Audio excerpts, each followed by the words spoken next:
David, thank you for the beautiful words. And Evan, thank you for kind of laying out why we're here and what the stakes are. I'm profoundly grateful to David and Evan. They told me when I saw them last week, they said, get ready for a fun event. And this seems like a fun crowd. Yeah. Although I must say, I walked in here feeling real good. I got 55 days to go. We're cruising, our team is doing well, I'm working my ass off, feeling really strong. And then I walk into a room of folks who are all cooler than me, and way better dressed than me, and seemingly more fun than me. So now I'm kind of wondering if maybe I shouldn't feel so good. But I need you to know how grateful I am that you're all here. And I know for many of you, this may even be your first event. Many of you in the conversations that we've had here tonight sort of give me that look that, you know, my wife gives me sometimes. Not that look, but a different look. She will take her finger and poke me in the chest and say, you better win, right? And a lot of you have said that. A lot of you have kind of looked at me with clenched fists and said, you gotta win this race. And I get it. I understand what you're feeling. I understand what Pennsylvanians all across this great Commonwealth are feeling. They're feeling really worried. They're feeling anxious. They're feeling concerned that we find ourselves at a moment where it seems harder to create opportunities. It seems like the freedoms that we've been relying on for sometimes generation after generation are being taken away from us. And we worry right now about the fate of our democracy and kind of wonder what it is that we can do to protect it. So the first thing I want to say to all of you is thank you for beginning to do your part to create opportunity, defend our freedom, and protect our democracy. I'm grateful that you're here. I'm grateful that you have invested in my race for governor. And I want you to know I am very mindful of the fact that while my name may be on the ballot, it's your rights and your future that's on the line right now. And I'm working my tail off to protect it. We live in a moment right now where that worry permeates because for the first time, we have seen the Supreme Court of the United States strip away a fundamental freedom, a fundamental right. The Supreme Court has said that women can no longer govern their own bodies. We went from having generations of theoretical conversations as to whether or not you're pro-choice or not to having a very practical and real conversation in state after state. And the stakes could not be higher right now in the Commonwealth of Pennsylvania.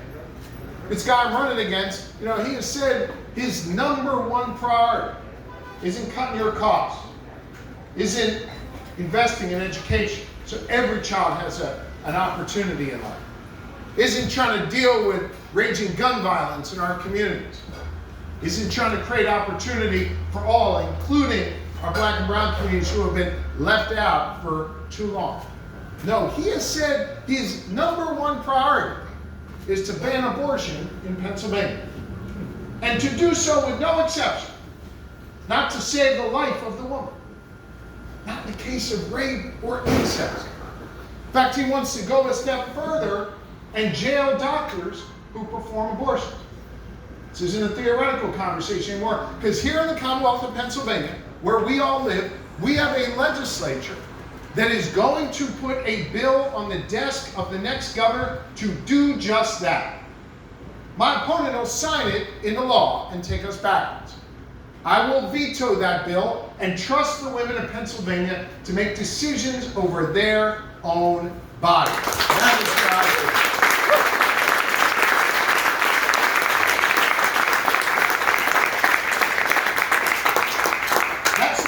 Decision that took away a fundamental freedom also opened up the door to taking away more of the freedoms that we've come to rely on, that we have fought for so many years.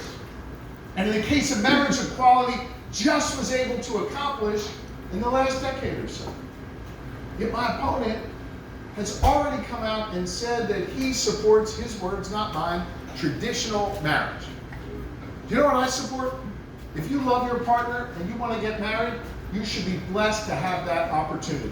And when I'm your governor, I will always protect marriage equality here in the Commonwealth.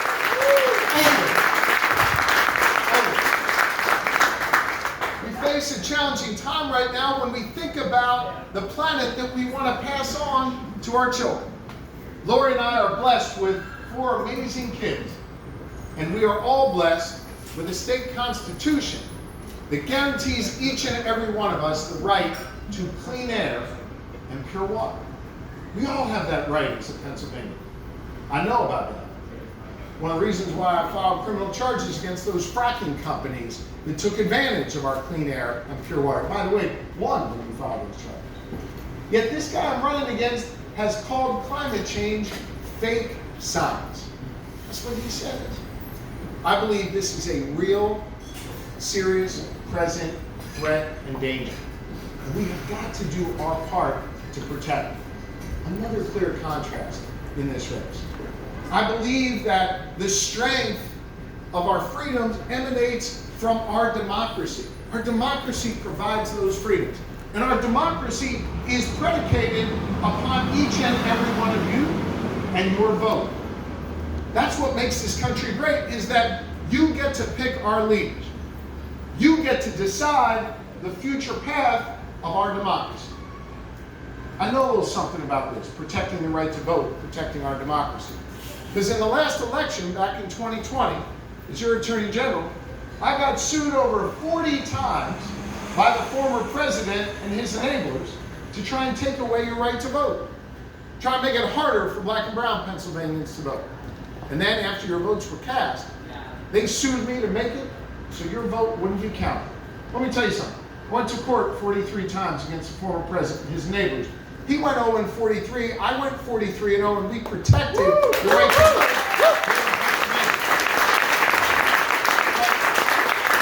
Understand that with all those court battles, the final step in the process to make sure that your voice is heard in our democracy is that your vote is actually read across the desk of the U.S. House of Representatives.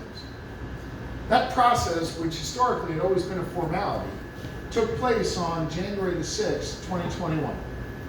That was the day that my opponent, the Republican nominee for governor in the Commonwealth of Pennsylvania, was there in the Capitol. He marched with the angry mob up to the steps. When the police put up a steel barricade and told the mob he was with to stop, he kept marching. And he was marching with a singular purpose. And that was to deny you your vote. To make sure your vote wouldn't count. Now, we don't have to look back to what happened on January the 6th to know what this guy plans to do with your vote in the future. He's already told us. My wife likes to say he always uses his inside voice outside, right? He has already told us that he would use his power as governor, which the governor has, to decertify certain voting machines. So he gets to pick the winner in the next election. Some of you are making a face at what I'm saying. But I think what we've learned in these recent years is when these dangerous extremists tell you what they're going to do, believe them. And think about this. What voting machines is this guy going to decertify? Probably the ones right around here, where you and I live. Our democracy has been predicated upon your ability to pick the leaders you want to tackle the big challenges that we face. This guy tried to storm the Capitol and now is running for governor to decertify voting machines to take away your right to vote. Our democracy is on the line now. It's strange to imagine that the future of our democracy depends on what happens in a singular state in a governor's race, but indeed it does. You all are blessed to not only live in the swingiest of swing states in the nation, but you are blessed to live in the birthplace of our democracy. Democracy that was born just a few blocks from here 246 years ago.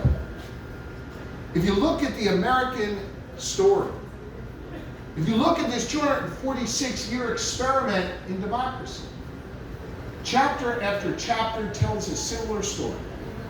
It's a story of us taking a couple steps forward and then getting knocked back a step. But every chapter in our democracy ends with us making forward progress. It's why I'm so hopeful and optimistic right now, notwithstanding the fact that we're in the midst of a chapter. A chapter where we just got knocked out, where the Supreme Court took away a right from us, where one of the justices wrote a concurring opinion telling us what other rights he plans to take away from us. And yet, the reason why I am hopeful is because of all of you, and because of the American story.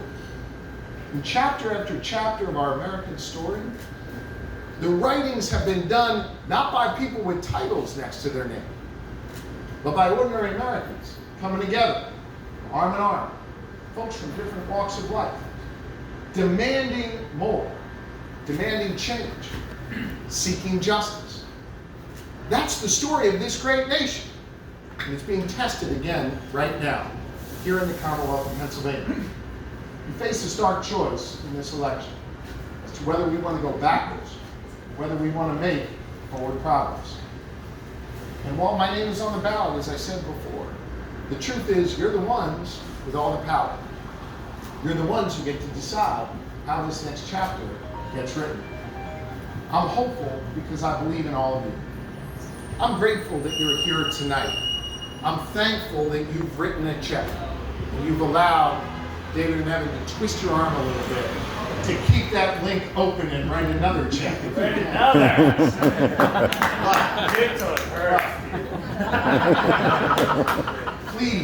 Please don't let our gathering here at Mulberry be our final conversation and your final effort to protect our democracy. You got a lot of work to do over these next 55 days. Take a lawn sign or a window sign. Put it up in your yard, in your home. Make sure you let folks know where you stand in this election. This is an election where folks are looking for company.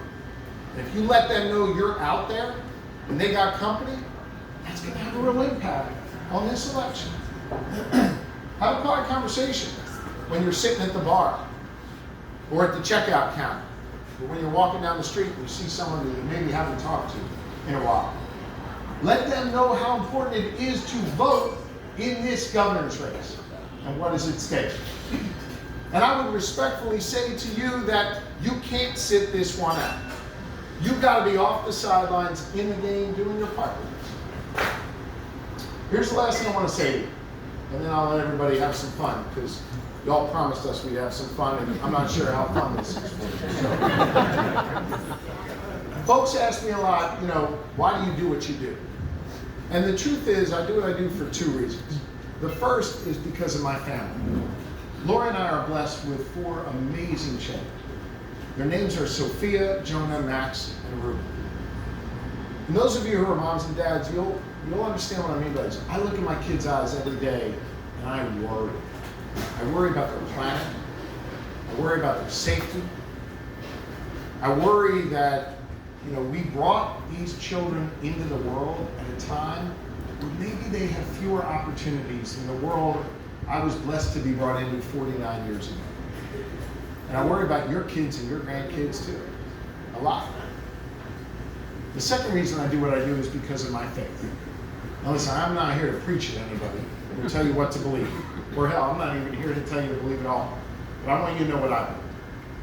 My scripture teaches me that no one is required to complete the task, but neither are we free to refrain from it.